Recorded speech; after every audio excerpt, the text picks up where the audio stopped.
Hey everyone, आज मैं explain करने वाली हूँ फॉरएवर यू सीजन 2 के एपिसोड 8 को। अगर आपको ये वीडियो पसंद आए तो हाइप का बटन जरूर प्रेस करिएगा। एपिसोड में आगे अपनी मॉम की डिटेल्स मिलने के बाद फोन फा को थैंक्स बोलता है, जहाँ उसे पता चलता है कि उसकी मॉम हाफ जापानीज है और उनका एक बेटा भी है। फोन बोलता है, जब मैं पैदा हुआ था तब मॉम 19 साल की रही होंगी, इसका मतलब तब वो रेडी नहीं थी। लेकिन फा कहता है, मैं तो बस ये जानता हूँ कि वो रेडी रही हो या नहीं, लेकिन उन्होंने तुम्हारे लिए हर साल गिफ्ट्स तो सेंड किए। और तुम्हारी मॉम का नाम यूरी है, जिसका मतलब लिली होता है, और तुम्हारा जापानीज नेम रेन, जिसका मतलब लोटस होता है। और क्या तुम अपनी मॉम से मिलना चाहते हो? ये सुनकर फोन बोलता है, पता नहीं, अब तो उनकी एक न्यू फैमिली है। मुझे डर है कि अगर मैं उनसे मिलने गया तो उनका अच्छा भला परिवार ना टूट जाए। ये सुनकर फा बोलता है, तुम उनसे कांटेक्ट कर सकते हो, अगर वो तुम्हें अनकंफर्टेबल लगे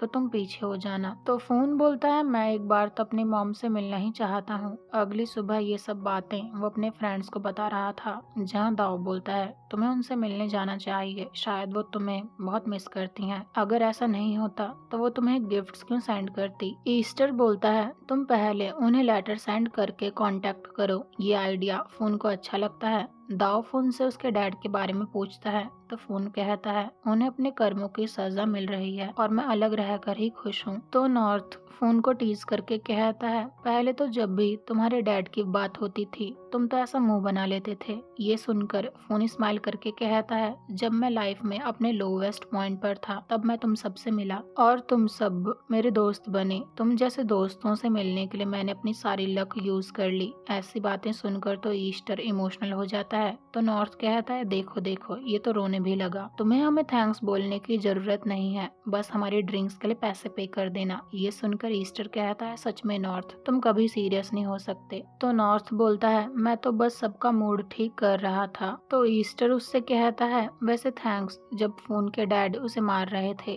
तब तुमने उसे बचाया था। तुम तो हमारे ग्रुप के हीरो हो। ये सब सुनकर तो नॉर्थ ब्लश करने लगता है, जहाँ ईस्टर बोलता है, नॉर्थ, तुम्हारे जैसा फ्रेंड लाइफ में मिलना लॉटरी जीतने से भी बेटर है। इसके बाद वो नॉर्थ को लव यू कहता है। तो नॉर्थ बोलता है, क्या तुम पागल हो गए हो? मैं ये सब नहीं सुन सकता। लेकिन ईस्टर तो नॉर्थ को टीज कर ही जा रहा था। इसके बाद फोन ईस्टर और नॉर्थ दाओ को उसकी दी हुई एडवाइस के लिए थैंक्स बोलने लगते हैं, जहाँ दाओ तो उन सबसे परेशान हो जाता है। रात को फोन अपनी मॉम को लेटर लिखता है, जिसमें वो अपना नाम बताकर कहता है, आप मेरी मॉम हो और क्या मैं आपको मॉम बुला सकता हूँ? मुझे नहीं पता कि आपको ये लेटर लिखना ठीक है या नहीं, लेकिन मैं आपको ये बताना चाहता हूँ कि मैं ये जानकर बहुत खुश हूँ कि आप मेरी मॉम हो। मुझे कुछ टाइम पहले ही पता चला कि कोई मेरे बर्थडे पर मुझे गिफ्ट सेंड करता है। अगर वो आपने ही सेंड किए थे तो मैं ये जानकर खुश हूँ कि आप मेरे बारे में सोचती हो। मैं इस बात से गुस्सा नहीं हूँ कि आप मेरे साथ नहीं हो, बल्कि मैं ये चाहता हूँ कि आप खुश रहो। ये सब चल ही रहा था कि तभी फा रूम में आकर फोन को पीछे से हग कर लेता है। फोन लेटर में आगे लिखता है, मुझे वो पर्सन मिल गया है जिससे मैं प्यार करता हूँ और जो मुझसे बहुत प्यार करता है। मेरे पास बहुत अच्छे दोस्त हैं और मुझे मेरी लाइफ का पर्पस भी मिल गया है। मैं अपनी लाइफ में खुश हूँ। मैं आपसे मिलना चाहता हूँ मॉम। अगर आप नहीं मिलना चाहती तब भी मैं आपको समझता हूँ। मैं होप करता हूँ कि आप हमेशा खुश रहें और स्माइल करती रहें। ये लेटर फोन की मॉम रीड कर रही थी। अगले सीन में हम देखते हैं कि फोन को उसकी मॉम की साइड से अभी तक कोई रिप्लाई नहीं आया था। तो वो सोचता है कि शायद उसकी मॉम उससे नहीं मिलना चाहती है, लेकिन फा बोलता है, तुम इतनी जल्दी कंक्लूजन पर मत आओ। अगली सुबह फोन फ्रे से फोन पर बात कर रहा था, जहाँ उसे पता चलता है कि उसके डैड के जेल में जाने के बाद फ्रे अपनी बेटी फाई के साथ बहुत खुश है। थोड़ी देर बाद फा फोन के सामने एक पार्सल रख देता है, जिसे देखकर तो फोन बहुत खुश था, क्योंकि फाइनली ये पार्सल उसकी मॉम ने उसे सेंड किया था, जिसमें उसकी मॉम ने लिखा था, मैं तुमसे मिलने के लिए वेट कर रही हूँ। जहाँ उसकी मॉम ने उसके लिए जापान से स्वीट्स भेजे थे। फा फोन से कहता है, मैं तुम्हें तुम्हारी मॉम के पास ले चलूंगा। तो फोन कहता है, आप बहुत काइंड हो। लेकिन फा कहता है, मैं तो तुम्हारे लिए कुछ भी कर सकता हूँ। फोन अपनी मॉम के दिए हुए स्वीट्स ट्राई करता है और इसके बाद अपने फ्रेंड्स के लिए भी लेकर जाता है। ईस्टर फोन से पूछता है, तुम अपनी मॉम से कहाँ मिलने वाले हो? तो फोन बोलता है, उन्होंने मुझे एड्रेस सेंड किया है और मैं उनसे जापान में ही मिलने वाला हूँ। ये सुनकर तो ईस्टर कहता है, अच्छा तो तुम पीफा के साथ एक और डेट पर जाने वाले हो। ये सब सुनकर तो फोन शाय फील करने लगता है, लेकिन उसके फ्रेंड्स तो बस उससे टीज कर ही जा रहे थे और हमेशा की तरह ईस्टर और नॉर्थ स्वीट्स के लिए लड़ने लगते हैं। फोन गिब को अपनी मॉम के दिए स्वीट्स खाने के लिए देता है तो गिब कहती है, फोन तुमने जब से फा को डेट करना शुरू किया है तब से तुम काफी ग्लो कर रहे हो। ये सुनकर तो नॉर्थ बोलता है, फोन तो अब हनीमून पर भी जापान जा रहा है और वो अपनी मॉम से पीफा को भी मिलवाएगा। अगले सीन में हम फा और फोन को शॉपिंग करते हुए देखते हैं, जहाँ मॉल में भी वो दोनों एक दूसरे से फ्लर्ट कर रहे थे। फोन को एक कैमरा पसंद आता है लेकिन वो उसे बाय नहीं करता। इसके बाद वो दोनों जापान जाने के लिए अपना अपना सामान पैक करते हैं। फा फोन से पूछता है, क्या तुम अपनी मॉम से मिलने के लिए एक्साइटेड हो? तो फोन कहता है, हाँ, मुझे तो लगा था कि वो मुझसे मिलना नहीं चाहती हैं क्योंकि मुझे हैप्पी रहने की आदत नहीं है। ये सुनकर फा कहता है, ऐसा मत सोचो, तुम हर किसी से ज्यादा खुशी डिजर्व करते हो। और अगले सीन में हम उन दोनों को जापान में देखते हैं, जहाँ फोन तो बहुत नर्वस था लेकिन फा कहता है, सब कुछ ओके रहेगा, मुझ पर ट्रस्ट करो। फोन की मॉम डोर ओपन करके उसे रैन नाम से बुलाती है तो फोन बोलता है, मैं आपसे मिलने आया हूँ। उसकी मॉम उन दोनों को घर के अंदर ले जाती है, जहाँ वो फा से कहती है, तुमने ही मुझे कॉल किया था, right? Thank you so much मेरे बेटे को यहाँ लाने के लिए। इसके बाद फोन अकेले में अपनी मॉम से बात करता है, जहाँ वो बोलती हैं, सॉरी, मैं तुमसे प्यार करती हूँ और मैंने तुम्हें बहुत मिस किया। तो फोन बोलता है, मैंने भी आपको मिस किया। जहाँ वो एक दूसरे को हक करते हैं। दूर खड़ा फा भी ये सब देख रहा था। तब तक वहाँ फोन की मॉम का बेटा दाइकी भी आ जाता है तो फा उससे बात करने में बिजी हो जाता है। इधर फोन की मॉम उसे बता रही थी कि मैं पहली बार फुकेत अपनी मॉम के एशेस की वजह से गई थी, जहां मैं तुम्हारे फादर से मिली। इससे फोन को पता चलता है कि उसकी नानी थाईलैंड से थी। फोन की मॉम आगे कहती हैं, तुम्हारे डैड ने बोला था कि उनकी कोई फैमिली नहीं है और मैंने उन पर ट्रस्ट कर लिया और जब मैं प्रेग्नेंट हुई तो उन्होंने तुम्हें रखने से मना कर दिया, लेकिन मैं ऐसा नहीं कर पाई। मैं तुम्हें पालना चाहती थी लेकिन वो इतना आसान नहीं था, तो मैं तुम्हारे डैड के पास गई, जिसकी वजह से उनकी वाइफ गुस्सा हो गई, लेकिन उन्हें तुम पर दया आ गई और उन्होंने तुम्हें रखने का फैसला लिया, बस इस कंडीशन पर कि मैं उन्हें कभी अपना फेस न दिखाऊं और उनकी फैमिली से दूर रहूं। मुझे पता है उन्हें बहुत हर्ट हुआ होगा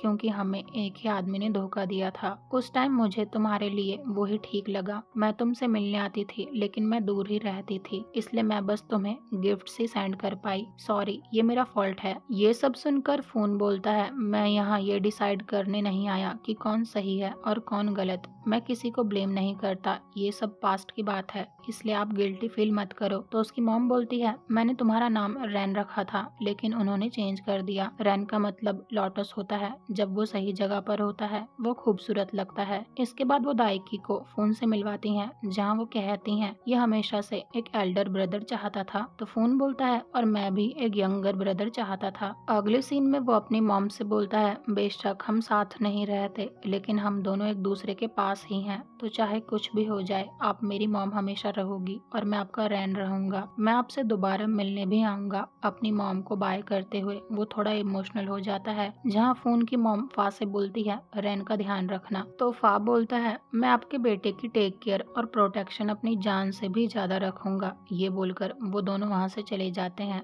अगले सीन में फा फोन से कहता है, तुम बहुत काइंड हो, तुम अपने हाफ ब्रदर को इतना पसंद करते हो। कुछ लोग तो ये बात जानकर ही खुश नहीं होते कि उनके पेरेंट्स ने दूसरी शादी कर ली है, और वैसे तुम्हारी मॉम और तुम एक जैसे हो। तुम्हारा फेस और स्पेशली तुम्हारी आंखें, जहाँ हमें दिखाया जाता है कि फा ने फोन की मॉम से अकेले में बात करते हुए कहा था, फोन को इतनी प्यारी स्माइल देने के लिए थैंक यू सो मच। 20 साल पहले आपने उसे पैदा किया, इसलिए मुझे आज उससे प्यार करने का मौका मिला। अगले दिन सुबह फोन नॉर्थ और ईस्टर से वीडियो कॉल पर बात कर रहा था, लेकिन तभी फा पीछे से आकर उसके चिक पर किस कर लेता है, और ये सब नॉर्थ ईस्टर के साथ साथ हिल और जोहान ने भी देख लिया था। फोन कट करने के बाद फोन कहता है, उन सब ने आपको ऐसा करते हुए देख लिया, तो फा बोलता है अच्छा मॉर्निंग किस, इतना मत सोचो। लेकिन फोन तो अपसेट हो जाता है। लेकिन फा उसे हक करके कहता है तुम मुझे अकेले बेड पर छोड़कर बाहर क्यों आ गए। तो फोन कहता है क्योंकि आप थके हुए लग रहे थे और मैं आपको डिस्टर्ब नहीं करना चाहता था। ये सुनकर फा बोलता है ठीक है, जो कुछ भी हुआ उसे भूल जाते हैं और चलो दोबारा से मॉर्निंग किस करते हैं, जहाँ फोन फा को एक क्यूट से किस देता है। तो फा उसे गुड मॉर्निंग कहता है। इसके बाद हम फोन को थाईलैंड में देखते हैं, जहाँ उसने अपनी मॉम की पिक इंस्टा पर पोस्ट कर दी थी। दूसरी तरफ कॉलेज में हिल फा से कहता है मैंने ईस्टर से सुना कि आज फोन का बर्थडे है, तो मैंने तो अपना गिफ्ट ईस्टर के पास ही दे दिया है। वहीं जोहान कहता है मुझे तो बर्थडे सुनकर ही हेडेक होता है, क्योंकि मुझे पता ही नहीं रहता कि क्या बाय करना है, इसलिए मैंने तो नॉर्थ को चूज करने के लिए बोल दिया है, पैसे मैं पे कर दूंगा। ये सुनकर आर्थेट कहता है मेरी तरफ से भी बाय कर दो। तो जोहान बोलता है अपने पापा से बोलो ये बात। ये सुनकर तो आर्थेट जोहान को ही अपना पापा बुलाने लगता है। हेल फा से पूछता है तुमने फोन के लिए क्या बाय किया है। तो फा स्माइल करता है। वहीं दूसरी तरफ फोन जब सोकर उठता है तो फा ने उसके लिए कैमरा बाय किया था, जहां उसने एक लेटर भी ड्रॉप किया था जिसमें लिखा था happy birthday my little one, मैं होप करता हूँ कि आज से तुम्हारा हर दिन अच्छा हो और तुम्हारी सारी विश पूरी हो, मैं तुम्हारे लिए हमेशा चीयर करूंगा। दूसरी तरफ फा अपने फ्रेंड्स को बता देता है कि उसने फोन को एक कैमरा दिया है जो शायद 1000 बात से महंगा है। ये सुनकर तो आर्थेट बोलता है तुम्हारा बॉयफ्रेंड क्या बन गया, तुम तो उसके लिए पागल ही हो गए। ये सुनकर जोहान आर्थेट को टीज करके कहता है लेकिन तुम्हारे पास तो नहीं है। तो हिल बोलता है अच्छा है नहीं है, मुझे तो आर्थेट के होने वाले बॉयफ्रेंड के लिए दुख होता है। तो आर्थेट कहता है देख लूंगा तुम सबको। दूसरी तरफ फोन अपने फ्रेंड्स के साथ बैठा था, जहां उसने सबको बता दिया था कि फा ने उसे एक कैमरा एज अ गिफ्ट दिया है। ये सुनकर तो नॉर्थ कहता है अब तो मेरा और जोहान का गिफ्ट मुझे छोटा लगने लगा है, जहां वो सब फोन को गिफ्ट्स देते हैं। लेकिन फोन कहता है मैं तो ये जानकर ही खुश हूँ कि तुम्हें मेरा बर्थडे याद है। तो नॉर्थ अपना दिया हुआ गिफ्ट वापस लेने लगता है। अगले सीन में फोन फा की कैमरा से पिक्स क्लिक कर रहा था, जहां वो कहता है देखो आप तो पूरे मॉडल लगते हो। ये सुनकर फा बोलता है फोटो अच्छी है क्योंकि मेरा फोटोग्राफर अच्छा है। तो फोन बोलता है टाइम कितना जल्दी चला गया, आपको याद है आपने मुझसे बोला था कि आप किसी के स्काई नहीं बन सकते, तो क्या आज भी आप यही फील करते हो। ये सुनकर फा बोलता है अगर फोन ये चाहता है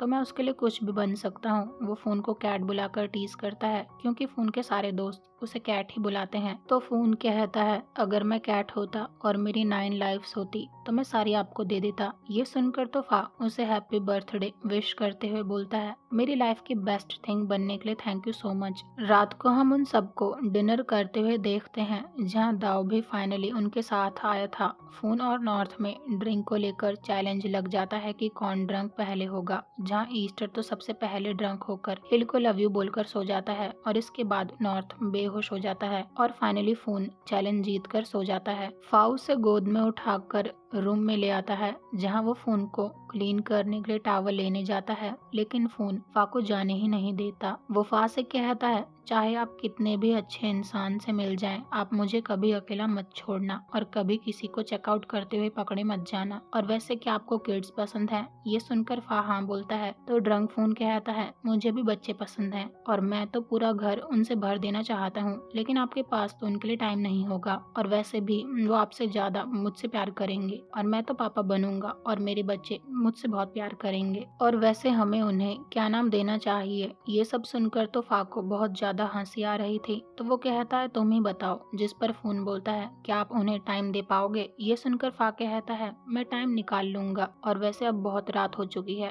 तो अब सो जाओ। लेकिन फोन तो सोने से मना कर देता है और कहता है आप मुझे डांट रहे हैं, क्या आप अपने बच्चों को भी ऐसे ही डांटोगे, ऐसा करोगे तो मैं तो उन्हें लेकर भाग जाऊंगा। ये सुनकर फा बोलता है तुम मेरे साथ इतना मीन मत हो। तो फोन कहता है मेरे फोरहेड पर पेन हो रहा है। तो फा उसके फोरहेड पर किस कर लेता है और ऐसा ही फोन चेक पर करता है तो फा उसे चेक पर भी किस कर लेता है। अगली सुबह फा फोन से बोलता है अगली बार इतना ड्रिंक मत करना और क्या तुम्हें याद है तुमने कल रात क्या कहा था, तुमने कहा था तुम्हें किड्स चाहिए। ये सुनकर तो फोन खाता हुआ फूड भी मुंह से बाहर निकाल देता है। वो फा से बोलता है मैं ड्रंक था, शायद इसलिए मैंने ऐसा बोला होगा, अब मैं पक्का ड्रिंक नहीं करूंगा। लेकिन फा बोलता है वैसे तुम कल ड्रंक काफी क्यूट लग रहे थे। ये सुनकर फोन बोलता है अभी तो आपने कहा ज्यादा ड्रिंक मत करना। तो फा कहता है मेरा मतलब था बस मेरे साथ ही करना। अगले सीन में फोन अपने दोस्तों के साथ अपना फोटोग्राफी फैकल्टी के एंट्रेंस एग्जाम का रिजल्ट चेक कर रहा था,